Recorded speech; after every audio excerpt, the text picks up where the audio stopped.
जय माता की भक्तों, आज हम सुनेंगे माँ दुर्गा की दूसरी शक्ति ब्रह्मचारिणी की पवित्र कथा। नवरात्रि के दूसरे दिन माँ ब्रह्मचारिणी की पूजा होती है। माता के इस अवतार का अर्थ है तप का आचरण करने वाली देवी। इनके दाएं हाथ में जप की माला और बाएं हाथ में कमंडल है। शास्त्रों के अनुसार माँ ब्रह्मचारिणी ने उनके पूर्व जन्म में हिमालय के घर पुत्री के रूप में जन्म लिया था और भगवान शंकर को पति के रूप में प्राप्त करने के लिए घोर तपस्या की थी। यही कारण है कि इनका नाम ब्रह्मचारिणी पड़ा।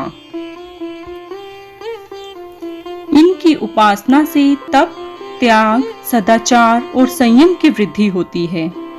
माँ ब्रह्मचारिणी की कथा इस प्रकार है। जब माँ ब्रह्मचारिणी ने हिमालय के घर जन्म लिया था, तब नारद जी ने उन्हें उपदेश दिया था और उसके बाद से ही वो शिवजी को पति के रूप में प्राप्त करना चाहती थी, जिसके लिए उन्होंने घोर तपस्या की थी। इस कठिन तपस्या के कारण इन्हें तपचारिणी अर्थात ब्रह्मचारिणी नाम से जाना गया। देवी ने 3000 वर्षों तक टूटे हुए बेलपत्र खाए। वे हर दुख को सहन कर भी शंकर जी की आराधना करती रही। इसके बाद तो उन्होंने बेलपत्र खाना भी छोड़ दिया था। फिर कई हजार वर्षों तक उन्होंने निराहार और निर्जल रहकर तपस्या की। जब उन्होंने पत्तों को खाना भी छोड़ दिया था तो उनका नाम अपर्णा पड़ गया। कठिन तपस्या के कारण देवी का शरीर एकदम शीर्ण और कमजोर हो गया।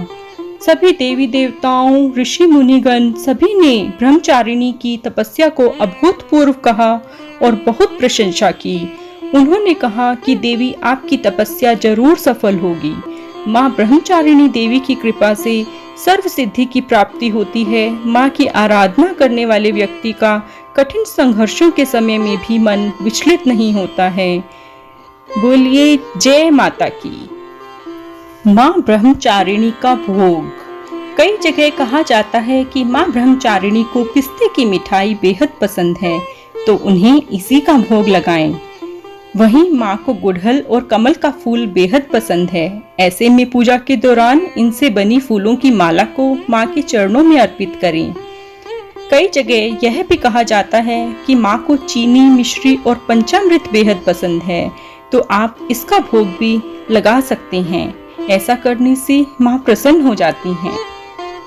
जय माता की।